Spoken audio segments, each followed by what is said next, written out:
नमस्कार, big debate में आपका स्वागत है। मैं हूं आपके साथ कविता पांडे और आज का हमारा मुद्दा है आरोप पर आरोप। तो बिग डिबेट में आज बात करेंगे चुनावी साल में बयानों के तीर की। जी हां, चुनावी साल में कांग्रेस और बीजेपी के बीच आरोपों की सियासत परवान चढ़ती जा रही है। एक दूसरे पर आरोपों के तीर चलाने वाले राजनीतिक दल जवाबदेही से बचते नजर आ रहे हैं। मुख्यमंत्री शिवराज सिंह चौहान कमलनाथ पर रोज एक नया सवाल दागते हैं, तो कमलनाथ जवाब देने की बजाय उल्टे सवाल पूछ लेते हैं। इधर सवालों और आरोपों की राजनीति विधानसभा के फ्लोर तक पहुंचने जा रही है। कांग्रेस अडानी समूह पर उपकार से लेकर मंत्रियों के कथित भ्रष्टाचार तक सदन में आरोपों की फहरिस्त पेश करने जा रही है।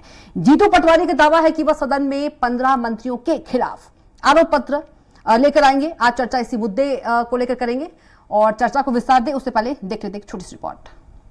एमपी की सियासत में आरोपों का नया दौर शुरू हुआ है। यूं तो आरोप प्रत्यारोप राजनीति का पुराना खेल है, लेकिन इस बार यह नए रूप में सामने आया है। इसकी शुरुआत पिछले विधानसभा सत्र में कांग्रेस के अविश्वास प्रस्ताव से हुई थी। कांग्रेस ने अपने अविश्वास प्रस्ताव में बीजेपी सरकार पर कई सवाल खड़े किए थे, लेकिन संख्या बल के आगे कांग्रेस का अविश्वास प्रस्ताव गिर गया। कुछ दिन तक सियासी वातावरण में शांति रही। इसके बाद शिवराज सिंह चौहान बतौर मुख्यमंत्री विपक्ष से सवाल पूछने के लिए खड़े हुए। उन्होंने हर रोज कमलनाथ से एक सवाल पूछना शुरू किया। अब तक मुख्यमंत्री कांग्रेस से आधा दर्जन सवाल पूछ चुके हैं। हमने कमलनाथ जी से सवाल पूछा तो वो बौखला गए। अब कह रहे हैं कि मुख्यमंत्री कोई सवाल पूछता है क्या? तूने इधर उधर की बात कर, ये बता के काफिला क्यों लुटा? तुम ये बताओ, वादे पूरे क्यों नहीं किए? शिवराज के सवालों पर कमलनाथ जवाब देने की बजाय प्रति प्रश्न खड़े करते हैं। कमलनाथ प्रत्यक्ष सवाल पूछने की बजाय ट्विटर पर सवाल करते हैं। कमलनाथ की माने तो शिवराज के पास सवाल कम पड़ गए हैं। कमलनाथ शिवराज को यह भी राय देते हैं कि मुख्यमंत्री का काम सवाल पूछना नहीं, जन कल्याण के काम करना है। इधर कांग्रेस के तेज तर्रार विधायक और पूर्व मंत्री जीतू पटवारी भी सवालों की लिस्ट तैयार कर रहे हैं। यह सवाल अलग अलग मंत्रियों से होंगे। 15 मंत्रियों के खिलाफ जीतू पटवारी विधानसभा के बजट सत्र में आरोप पत्र पेश करेंगे। कमलनाथ की सरकार से 15 महीनों के जवाब मांगना आपका अधिकार हो सकता है, पर इन सवालों का उत्तर देना भी आपकी दायित्व है, आपका कर्तव्य है। तो कृपया करके इस पर आपको मध्य प्रदेश को अवगत कराना चाहिए।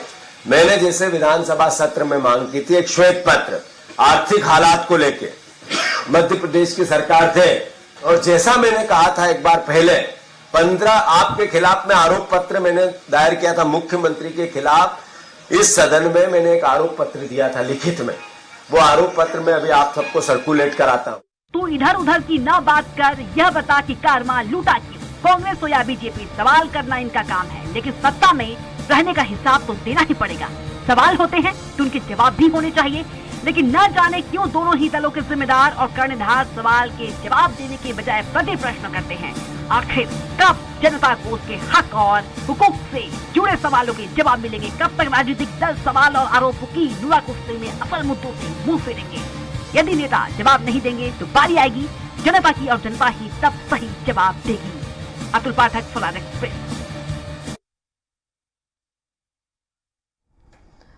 और इसी पर ज्यादा चर्चा के लिए मौजूद है अनिमेष भार्गव, बीजेपी प्रवक्ता हैं, राम पांडे जी कांग्रेस प्रवक्ता, योगीराज योगेश वरिष्ठ पत्रकार हैं। आप तीनों का बहुत बहुत चर्चा में स्वागत है। सबसे पहला सवाल कांग्रेस प्रवक्ता राम पांडे जी आपसे है कि कांग्रेस ने अविश्वास प्रस्ताव लाए, वहां तो कमजोर पड़ गए, तो क्या आरोप पत्र से क्या कमाल कर पाएंगे? राम पांडे जी। सरकार हो या विपक्ष हो, सवाल तो जरूरी है, और जनता सरकार चुनती है। जनता के पैसे से विधायक और मंत्रियों को सैलरी मिलती है, जनता के पैसे से ही बल्लभ भवन बनता है। तो जनता को ये जानकारी होनी चाहिए कि 15 महीने में कमलनाथ जी की सरकार थी तो उन्होंने क्या काम किया, और 18-20 साल से जो शिवराज जी की सरकार है उन्होंने क्या काम किया। उनके पैसे का सदुपयोग हुआ है या दुरुपयोग हुआ है।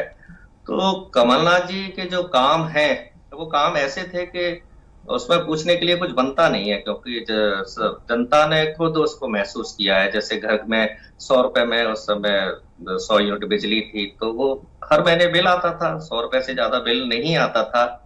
किसानों का जो कर्ज माफ किया था 27 लाख किसानों का, भारतीय जनता पार्टी ने विधानसभा में भी उसको स्वीकार किया। गांव-गांव में 1000 से ज्यादा गौशालाओं का निर्माण किया। मेट्रो जो है भोपाल और इंदौर में उसका शिलान्यास किया। 4-5 किलोमीटर कंप्लीट भी उस समय हो गई थी। यहाँ तक कि अभी जो दिल्ली में शिवराज जी जिसका उद्घाटन करके आए मध्य प्रदेश भवन, उसकी शुरुआत कमलनाथ जी ने की, उसका शिलान्यास कमलनाथ जी ने किया। शिवराज जी उसका श्रेय लेने का काम कर रहे हैं, रोजगार के लिए प्रयास किए। तो सवाल पूछना कोई बुरी बात नहीं है, लेकिन जवाब तो देना चाहिए कि भाई 2022 तक आपने कहा था किसानों की आय दुगनी हो जाएगी, सबको अपना घर होगा, 10 लाख रोजगार मिलेंगे, 5 लाख रोजगार मिलेंगे, 1 लाख रोजगार मिलेंगे हर महीने। शिवराज सिंह जी इस तरह की घोषणा करते हैं, यहाँ तक कि झूठे शिलान्यास भी कर देते हैं। तो चाहे विधानसभा हो या विधानसभा के बाहर हो, तो जो भी सरकार है वो जनता के प्रति जवाबदेही है और सरकारों को जवाब देना चाहिए। चलिए अनिमेष जी के पास चलते हैं। अनिमेष जी, सवाल पे सवाल हो रहे हैं दोनों तरफ से, जवाब कहीं से नहीं आ रहे हैं। तो आप 20 साल से सरकार में हैं, आप 15 महीने के सरकार से सवाल कर रहे हैं, आपको जवाब देना चाहिए। देखिए ऐसा है, भारतीय जनता पार्टी की सरकार जो है माननीय शिवराज जी के नेतृत्व में जो वादे की है उनको पूरा करने का काम कर रही है। जहां तक बात सवाल जवाब की है, हम काम करके अपना जवाब देते हैं, हम जो बोलते हैं वो करते हैं और वही जनता को पता चलता है और जनता इसलिए हमको बार बार चुनती है। ये सवाल जवाब का जो सिलसिला है ये माननीय कमलनाथ जी ने ट्विटर पर बैठकर ट्विटर खेलना है उसमें चालू किया था। तो देखिए, अगर आज आप सवाल करने की क्षमता रखते हैं तो आपका भी कहीं ना कहीं उत्तरदायित्व है। वचन पत्र तो आपके भी थे, तो आपको भी बताना चाहिए। तो ये सवाल उस श्रृंखला में ये जा रहे हैं। बाकी अगर आप देखेंगे कि भारतीय जनता पार्टी के जो भी अपनी जनता के प्रति संकल्प थे, हम उसको पूरा करने में लगे हुए हैं। माननीय शिवराज जी दिन रात एक करके उसको पूरा कर रहे हैं और जनता में जाके बता रहे हैं और जनता उसको स्वीकार भी कर रही है। देखिए, जहां तक अभी जैसे हमारे कांग्रेस के साथी प्रवक्ता ने कहा, अगर कांग्रेस ने अपने संकल्प पत्र के अनुसार, वचन पत्र के अनुसार काम किए होते तो उपचुनाव में उनको ये करारी हार न झेलना होता। लेकिन जिस तरह से जनता ने कांग्रेस के प्रति अपना अविश्वास बताया, उसको नकारा, ये इस बात का द्योतक है कि ये इनके शासनकाल में जनता को जो वादे किए थे वो पूरे नहीं कर पाए। रही बात हमारी भारतीय जनता पार्टी की, तो भारतीय जनता पार्टी निरंतर जो भी संकल्प हमारा है जनता के प्रति उसको पूरा करने के लिए अपना प्रयास कर रही है और माननीय शिवराज जी अपने काम से जवाब 15 महीने की कांग्रेस की सरकार थी और वो भी कोशिश कर ही रहे थे। जी देखिए, अगर वो कोशिश कर रहे थे तो उनके ही मंत्री, उनके ही विधायक क्यों संतुष्ट नहीं थे उनसे? आम जनता जिसने उपचुनाव में इनके खिलाफ वोट दिया वो संतुष्ट क्यों नहीं थी इनसे? अगर इन्होंने काम किए होते, जनता को अगर इस बात का एहसास होता तो वो उनको दोबारा मत देके इनके प्रत्याशी को विजय बना सकती थी ना, लेकिन जनता ने नहीं बनाया। ये सीधा सीधा संकेत है कि जनता इनने भ्रमित करके उनको वोट तो लिया था, लेकिन जब जो उन्होंने वादे किए थे उनको पूरा करने की बात आई थी तो ये मुकर गए। तब तो चलो की सरकार, चलो तब तो आपका तबादला उद्योग, ये सब चालू हो गया। तो इसलिए जनता को समझ में आया कि पहले जो सरकार उन्होंने चुनी थी वही उनके लिए अच्छी थी, इसलिए उन्हें पूरे उपचुनाव में अपना मत देकर ये बात साबित कर दी कि कांग्रेस ने उनको झूठ बोलकर भ्रमित करके वोट लिए थे, जो वादे किए थे वो पूरे नहीं कर रहे थे। इसी वजह से इनके मंत्री, इनके विधायक रुष्ट थे, उन्होंने भी इनका साथ छोड़ा, जनता ने भी इनका साथ छोड़ा और आज देखिए आप वही विधायक और वही मंत्री दोबारा चुनाव लड़ने गए, चुनाव जीत के आए और आज जो भी हमने संकल्प लिए जनता के प्रति अपना काम सरकार कर रही है। चलिए योगी राज जी के पास चलते हैं। योगी राज जी, सवाल पे सवाल हो रहे हैं, जवाब कहीं से नहीं आ रहे हैं, किस तरह से देखते हैं?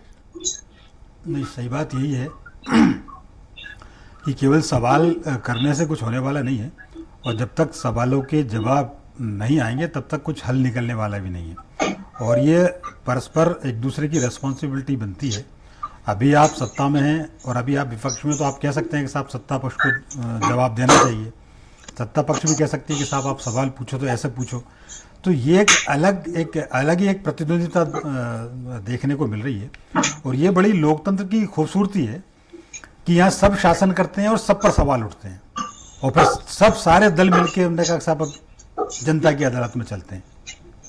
तो जनता की अदालत में तो आप जाओगे, जनता तो अंतिम फैसला करेगी, लेकिन आप लोगों को जनता ने क्यों चुना? यदि सवालों के जवाब नहीं आ रहे हैं तो ये भी तो सवाल आखिर जनता के सवाल है ना। और जनता ने आपको बिठाई इसलिए कि आप जनता के सवालों का समाधान करेंगे, जनता की समस्या का समाधान करेंगे। तो उस दिशा में काम होना चाहिए। केवल अच्छा एक बात और है कि सबके पास बताने के लिए बहुत कुछ है। ये 18 साल की उपलब्धियां बताने के पास इनके लिए बहुत कुछ है, और कमलनाथ जी के पास 18 महीने की उपलब्धियां बताने को बहुत कुछ है। जैसा अभी उन्होंने कहा कि साहब मेट्रो कमलनाथ जी ने शुरू की, मध्य प्रदेश भवन दिल्ली में बना कमलनाथ जी ने शुरू किया, कह सकते हैं वो ये भी कह सकते हैं साहब वो तो ताजमहल बना था वो भी हमने शुरू किया था। योगी राज तो आप झूठ इस मत तरह की बोलिए, बातों फिर का आप कोई- बीजेपी की भाषा बोलने लगे, मुझे आप डिस्टर्ब कर रहे हैं। मैं सच बोल रहा हूँ, आप बीजेपी के प्रवक्ता ना बने। सुन लीजिए राम पांडे जी, सुन लीजिए, नहीं, ये ऐसे लोग सुन आके ये पूरी लीजिए। डिबेट देखिए सब, देखिए आप तीनों हमारे गेस्ट हैं, मेहमान हैं, सुन लीजिए, सुन लीजिए पूरी, आप राम पांडे जी पूरी बात सुन लीजिए, योगी राज जी की पूरी बात सुन लीजिए झूठ जी। इनको आइडिया नहीं है। आगे सुन लीजिए, मैंने बोलना वीडियो क्या चाह रहे हैं, बनाई हुई पूरी बात है, होने तो दीजिए मेट्रो राम पांडे कंप्लीट जी। हो चुकी है। मेरे मोबाइल में आज उस समय की मेट्रो कंप्लीट हुई है 3-4 किलोमीटर। मैंने वीडियो इसलिए बना किसी पार्टी राम पांडे जी, वो किसी राम पांडे जी किसी पार्टी के नहीं है, वरिष्ठ पत्रकार हैं और आप दोनों की तरह ही हमारे मेहमान हैं। आपका वक्त आएगा तब आपको कुछ नहीं है, इनकी हिम्मत नहीं है बीजेपी के विरोध में बोलने की। चलिए सवाल करेंगे हम। चलिए योगी राज जी प्लीज। कार्यक्रम में पत्रकार को क्या बोलना है ये कांग्रेस प्रवक्ता थोड़ी तय करेगा, ये तो तो हम आप तय तय करेंगे नहीं ना। करेंगे। आपको यदि लग रहा है, कांग्रेस क्या करेगी? यदि आपको आप ये यदि नहीं लग बोल रहा है सकते कि कि मैं देखिए, गलत बोला तो आप जवाब दे दो उसका। राम पांडे जी देखिए, आप तीनों हमारे मेहमान हैं, कोई एक दूसरे। राम पांडे जी प्लीज रिक्वेस्ट है आपसे, राम पांडे जी, राम पांडे जी रिक्वेस्ट है आपसे, राम पांडे जी प्लीज रिक्वेस्ट है आपसे जी। योगी राज मैं जी आपको बताऊं, ये मेट्रो की बात कर रहे हैं जी। मेट्रो तो बाबूलाल गौर के समय से उसकी प्लानिंग चल रही है, श्रीधरन को फिर झूठ बोला। उसका चीफ बनाया गया था। ऐसा फर्जी लोगों को आप बुला लेते हैं। देखिए, आप किसी का अपमान नहीं कर सकते please Yogi Raj ji, please request है आपसे, प्लीज योगी राज जी। बीजेपी के अगेंस्ट में बोल के दिखाए ना, 18 साल में बीजेपी ने क्या नहीं किया वो प्लीज बताएं। राम पांडे जी, इनको दिखने नहीं है, प्लीज। महंगाई बढ़ रही है, बेरोजगारी बढ़ रही है। प्लीज राम पांडे जी भाषा और मर्यादित मत कीजिए, किसी पर पर्सनल टिप्पणी मत कीजिए, निवेदन है राम पांडे जी आपसे, निवेदन है राम पांडे जी। बीजेपी की नाकामियां भी योगी राज जी को दिखाई नहीं दे रही है। राम पांडे जी, ऐसे आप ऐसे भाषा का 18 साल का कुछ नहीं दिखाई दे रहा है इनको। हम आपके लिए बुलाते हैं, प्लीज ऐसी भाषा का, फर्जी और इस तरह की भाषा का मत उपयोग कीजिए। सब हमारे मेहमान हैं, सब हमारे लिए प्रतिष्ठित है, सब हमारे लिए बराबर है। प्लीज देखो, योगी राज जी प्लीज कंटिन्यू। ये डिबेट का मामला है, जी। आपको यदि मेरी बातें बुरी लग रही हैं तो आप उसका जवाब दो। ये पगलाए हुए प्रवक्ता बिठा दिए जाते हैं, नहीं, मैं भी ऐसे- आप बोल सकता हूँ, योगी मैं राज भी जी, बोल प्लीज। सकता हूँ आपको, योगी राज जी लेकिन मैं नहीं बोल प्लीज, रहा योगी राज जी है। आप तो पत्रकार हाँ, हैं, मैं नहीं बोल रहा जी, है जी, साहब, जी, मैं वही बोल रहा हूँ, मैं भी ऐसा बोल सकता जी हूँ। जी बिल्कुल। मैं तो ये कह रहा हूँ कि ये जो मेट्रो की बात आप कर रहे हैं, मेट्रो तो बाबूलाल गौर के समय से मेट्रो की बात है।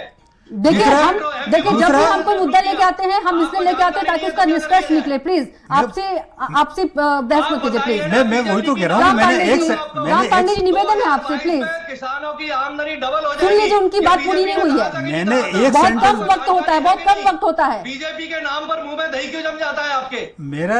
मेरा किसी के नाम पे दही नहीं राम बनता, पांडे मैं तो जी- ये कह रहा हूँ कि मैंने राम पांडे जी हम आएंगे आपके पास। दिखाइए राम पांडे जी- तो बीजेपी के विरोध में बोलकर दिखाइए। अरे तो राम पांडे जी के- आप अपने समय बोलिए ना, आपको भी मुझे- समय मिलेगा। राम पांडे जी, योगी राज जी एक सेकंड, नहीं, राम पांडे जी, सवाल योगी राज सवाल ये है जी कि जी। क्या बीजेपी के खिलाफ बोल देंगे तो क्या आपको परमवीर चक्र मिल जाएगा? हमारा जो मुद्दा या है, हम कांग्रेस उस के पर खिलाफ बात हम करें। बोल रहे हैं, हमारा हमको कोई कांग्रेस मुद्दा का है, डर उस पर लगता बात है। करें। हमारा कोई मुद्दा है, उस पर बात करें। बीजेपी के प्रवक्ता बैठे हैं, कांग्रेस साहब बैठे हैं और ये वरिष्ठ पत्रकार है। प्लीज देखिए- हमारा जो मुद्दा है प्लीज। अब ये इस तरह से डिबेट करते हैं कांग्रेस वाले। देखिए, आप में हिम्मत है तो बीजेपी के अगेंस्ट बोलकर दिखाइए। अरे भैया, सवाल ये करेंगे- हिम्मत वाली बात नहीं है, यहाँ तो राम डिबेट पांडे वाली जी, बात हो रही है। राम पांडे जी हिम्मत की बात मत कीजिए प्लीज। आप राम पांडे जी मेरी अपमान है हमारे गेस्ट का, प्लीज राम पांडे जी। आप मेरी एक लाइन पे उखड़ गए आप। चलिए अनिमेश जी, अनिमेश जी, चलिए आप दोनों प्लीज। अनिमेश जी, अनिमेश जी आप क्या कुछ कहेंगे? अनिमेश जी, खत्म हो चुका है। अनिमेश जी, राम पांडे जी रुक जाइए प्लीज। कांग्रेस की सबसे खामी यही है कि वो कुछ भी राम पांडे जी रुक लाने जाइए। लगते हैं। योगी राज जी, अनिमेश जी आप चलिए। आप मूल मुद्दों पे अनिमेश जी बात आप करो आप। प्लीज। अनिमेश जी क्या कुछ आपकी प्रतिक्रिया जी? देखिए, मेरा यही कहना है, मैंने जैसे अपने पहले वक्तव्य में कहा कि पांडे जी इतना नाराज होने की जरूरत नहीं है। देखिए, योगी राज जी एक स्वतंत्र व्यक्ति है, वो अपने विचार रख सकते हैं, जनता भी अपना विचार रखती है ना। देखिए, आज अगर कोई एक पार्टी के पक्ष में या दूसरी पार्टी के पक्ष में बोल रहा है या नहीं बोल रहा है, तो आप किसी को बाध्य नहीं कर सकते कि आपको क्या बोलना है क्या नहीं बोलना। हो सकता है किसी को भारतीय जनता पार्टी की सरकार में, भारतीय जनता पार्टी की रीति नीति में लगता हो कि बहुत सारी कमी है, तो वो हमारे लिए बोलता है। तो देखिए, और आज अगर योगी राज जी अगर एक स्वतंत्र व्यक्ति की तरह पत्रकार के नाते अपनी बात रख रहे हैं, तो उनको इस तरह से फोर्स करना कि नहीं आप भारतीय जनता पार्टी के खिलाफ बोलिए, भाई वो कांग्रेस के खिलाफ नहीं बोल रहे, वो तो एक जो शासन जो सरकार है, सरकार में रहे, उनके बारे में अपनी टिप्पणी कर रहे थे और मेरा ऐसा मानना है कि हमको चाहे भारतीय जनता पार्टी चाहे कांग्रेस हो, इसको सकारात्मक तरीके से लेना चाहिए, और अगर हमारे पास कोई सकारात्मक उसका जवाब है तो हमको उसको देना चाहिए। जैसे मैंने कहा कि भारतीय जनता पार्टी से चाहे कांग्रेस सवाल करे, चाहे कोई और करे, और करते हैं लोग, जनता भी, आम जनता भी सवाल करती है, हमारे कार्यकर्ता भी सवाल करते हैं, हमारे जो वरिष्ठ नेतृत्व है वो भी सवाल करता है। चलो हम मुद्दे पे आते हैं, संतुष्ट करने अनिमेष का जी, हम प्रयास मुद्दे पे किया आते हैं। जाता है। जीतू पटवारी 15 मंत्रियों के खिलाफ आरोप पत्र लेकर आएंगे, कैसे देखिए, देखते हैं? जीतू पटवारी जी क्या है, ये वो एक ध्रुव बनना चाहते हैं मध्य प्रदेश में। अभी तक क्या है, कमलनाथ जी और दिग्विजय सिंह जी के बीच में प्रतिस्पर्धा चल रही थी, अब ये नई देश लेवल पे आ रही है जीतू पटवारी जी और जयवर्धन सिंह जी के बीच में। तो जीतू पटवारी जी अपनी उपस्थिति दर्ज करवाने के लिए, अपने आप को प्रदेश स्तर पर बताने के लिए इस तरह की बातें करते हैं। मैं ये कहता हूं कि आप अगर आज कोई भी कमी है, किसी भी मंत्री के काम में कमी है या कोई गलत काम कर रहा है, तो आपको आरोप पत्र लेके क्या आना, वो तो आप सीधा जाइए ना। आप या तो विधानसभा में उनने जो गलत किया उसको रखिए, और नहीं रख पा रहे हैं तो कोर्ट के दरवाजे खुले हुए हैं। लेकिन वो सिर्फ प्रोपोगंडा की राजनीति कर रहे हैं। वो ये आरोप पत्र कह के ये बताने की कोशिश कर रहे हैं कि मैं जयवर्धन सिंह और सचिन यादव से ज्यादा कुशल और ज्यादा सक्रिय व्यक्ति हूं, क्योंकि उन्हें मालूम है कि हो सकता है, संभावना है कि अगले चुनाव तक ये जो इनका वरिष्ठ नेतृत्व कमलनाथ जी और दिग्विजय सिंह के आपस में मान मोटाबल फुटाबल के चक्कर में हो सकता है नए जो युवा है उनको नेतृत्व दिया जाए। इसलिए मुझे ऐसा लगता है, क्योंकि देखिए ये इस तरह की बातें करना कि मैं 13 मंत्रियों के खिलाफ लाऊंगा, 15 मंत्रियों के खिलाफ लाऊंगा। राम पांडे जी जी। और आपसे रिक्वेस्ट है, योगी राज जी के पास जाएंगे, प्लीज आप इंटरप्ट मत कीजिएगा। जी जी। जब विधायकों की खरीद फरोख्त हुई थी, 35 करोड़ में विधायक बिके थे, बेंगलोर में रहे थे, और वहां से अनैतिक रूप से, गैर कानूनी रूप से उनके इस्तीफे स्वीकार किए गए, जो संविधान और लोकतंत्र का अपमान है कि बेंगलोर में बैठे हुए थे वो लोग, भोपाल नहीं आए, विधानसभा अध्यक्ष को इस्तीफा नहीं दिया। अब इनको जो पैसा मिला था उस पैसे से इन्होंने अपनी जमीनें खरीदी। सागर में 50 एकड़ जमीन खरीदी, अपने ससुर के नाम से खरीद ली, और 1 साल बाद अपने नाम करा ली। ऐसा कौन सा ससुर है हिंदुस्तान में कि अपने नाम से 1 साल पहले 50 एकड़ जमीन खरीदे और 1 साल बाद अपने दामाद के नाम पर कर दे? तो ये सरासर भ्रष्टाचार का मामला दिखाई नहीं देता है क्या? ये खरीद फरोख्त का मामला सरासर दिखाई नहीं देता है? शिवराज सिंह जी जब मुख्यमंत्री बने थे, उनके पास 5 एकड़ जमीन थी, आज 5000 एकड़ जमीन है। तो शिवराज सिंह जी का कोई काम धंधा नहीं है, 1-1.5 लाख रुपए उनको सैलरी मिलती है, 5 एकड़ से 5000 एकड़ जमीन कैसे हो गई? ऐसे लगभग 15 जीतू पटवारी जी ने शायद फर्स्ट पेज में लिए हैं। इनके तो सारे मंत्री भ्रष्ट है, मुख्यमंत्री स्वयं भ्रष्ट है। अभी आप लोगों ने, मीडिया ने दिखाया कि नहीं, पोषण आहार घोटाला, कि जो लड़कियां स्कूल छोड़ चुकी हैं वो स्कूल जा ही नहीं रही है, कागजों में नाम दर्ज कर दिया गया है उनके नाम से कि इनको पोषण आहार दिया जा रहा है। ये तो महिला बाल विकास जो महिला के पास होना चाहिए, शिवराज जी के पास है। राम पांडे जी योगी राज जी के पास चलते हैं। शिवराज जी स्वयं खा गए। तो मुख्यमंत्री से लेकर सारे मंत्री इनके सभी भ्रष्ट हैं। अब जांच करे कौन, और जांच करने आएंगे अनिमेष जी आपके पास, उससे पहले योगी राज जी के पास चलते हैं। सामने आते हैं कि नहीं? अदानी का योगी राज जी आपसे सवाल है, फिर वही अदानी के बारे में कांग्रेस कहती थी, आज क्या है? जनता के सामने अदानी की फिर वही एक दूसरे पे आरोप पे आरोप। योगी राज जी आरोप पे आरोप, दोनों ही पार्टी आरोप पे आरोप। जनता पर कितना फर्क पड़ेगा? देखिए यही बात है, जो मूल मुद्दे पर जब बात करने वाली की नौबत आती है तो फिर मूल मुद्दे पर कोई बात नहीं करता। अब गप्पबाजी कर रहे हो आप यहाँ बैठ के साहब, 50 एकड़ जमीन थी, 5000 एकड़, 5000 एकड़ धरती पर तो देखेगी। राम पांडे जी प्लीज, आपसे रिक्वेस्ट, राम पांडे जी प्लीज, आपको राम पांडे जी प्लीज, अपना डर खत्म कीजिए, राम पांडे जी का सम्मान कीजिए, निडर पत्रकार बनिए। राम पांडे जी, कायरता आप दिखाएंगे। राम पांडे जी आप किसी को ऐसे, राम पांडे जी प्लीज, फिर आपने भाई थोड़ा सा तो हिम्मत दिखाइए आप। अब डर का वातावरण तो साहब राहुल गांधी ने पूरे देश में खत्म कर दिया, अब किसी को डर लगता ही नहीं, तो मुझे भी डर नहीं लगता। जो बच गए उसके लिए नहीं, मुझे भी नहीं डर करना पड़ेगी। लगता। दूसरी बात, मैं मुद्दे की बात कर रहा हूँ, जैसे अब देखो ये तो मैंने कही है ना, जो सवाल बीजेपी से कर रही है अभी भी कांग्रेस से कर रही है। तो आप ऐसा वातावरण क्यों निर्मित करते हो भाई? पार्टी के प्रवक्ता का क्या काम होता है? झगड़ा करने आते हो क्या आप यहाँ? कि कुछ भी आप में मन में आई बक दिया आपने, किसी को भी आरोप लगा दिया आपने ये कैसे आरोप लगा दिया कि बीजेपी की तरफ से बात कर रहे हैं? मैंने 3 लाइन बोली, 3 लाइनों में आप उखड़ गए। आपको समझ में नहीं आया आदमी किस तरह की बात कर रहा है? मैंने ना बीजेपी का पक्ष लिया। मैंने आपसे पहले ही बोला था कि योगी राज जी के समय आप इंटरप्ट मत कीजिएगा प्लीज। मैंने ना बीजेपी का पक्ष लिया, मैंने आपको वक्त मिला है ना योगी राज जी, प्लीज कंटिन्यू। मैंने 3 सेंटेंस बोले और उसमें एक भी सेंटेंस बीजेपी के पक्ष में नहीं बोला और इतने में उखड़ गए। इनको ये तमीज नहीं कि प्रवक्ता माने होता क्या है। आप तो ऐसे भैया, आप जैसे प्रवक्ता जो लोग हैं ना, कांग्रेस पार्टी जो आप पे विश्वास करती है ना प्रवक्ता बनाकर, आप अपने बोलने से पार्टी के वोट काटते हैं, पता है आपको ये बात? आप जैसे पत्रकारों ने देश का बंटवारा कर आप यही करते रहोगे। आप जैसे आपके नेता जीतू पटवारी कर रहे हैं वही आप कर रहे हो। आप अब कविता जी मैं आपको बताता हूँ, आपको ये डिबेट क्यों शुरू? राम पांडे जी आपको 2 बार समय मिले। राम पांडे जी सुन लीजिए प्लीज, सुन लीजिए राम पांडे जी सुन लीजिए, आपको 2 बार वक्त मिला है, इनको 1 बार भी नहीं मिला प्लीज। मुझे ऐसा लगता है कि राम प्रवक्ता जी अपने घर से लड़के आते हैं और उसकी भड़ासियां निकालते हैं, पहली बात। दूसरी बात मैं कह रहा हूँ, प्लीज ये सब आरोप बंद लगाइए। पांडे जी बिके हुए हैं, मैं ये कह रहा हूँ कि प्लीज आप मूल मुद्दे पे बात क्यों नहीं कर रहे हैं? मैं ये कह रहा हूँ, पैसा लेकर फिर यहाँ बैठते हो आप। जैसे मैं ये कह रहा हूँ कि जैसे मैं मूल मुद्दे की बात कर रहा हूँ, योगी राज जी अभी पर्सनल अटैक मत कीजिए प्लीज। जैसे मैं मर्यादा बना रखिए डिबेट जैसे का, मैं प्लीज। कह रहा हूँ, ये जो मूल डिबेट क्यों हुई, ये डिबेट अपन ने क्यों आयोजित किया? आप भटका रहे हैं ये राम पांडे डिबेट इसलिए आयोजित की कि जीतू पटवारी जी ने कुछ आरोप लगाए 15 मंत्रियों के खिलाफ, वो आरोप पत्र पेश करेंगे, इसलिए ये डिबेट आयोजित की।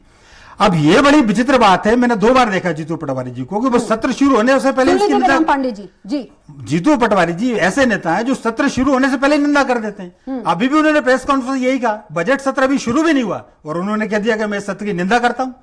तो जब आप सत्र में शुरू होने से पहले ही निंदा कर देते हो तो ये क्या करोगे फिर आप? जब सत्र में आप जाने नहीं चाहते और आरोप आप बीजेपी पे लगाओगे, आप मीडिया पे लगाओगे, आपको अपनी बात रखना तो सदन में तो पहुंचो आप।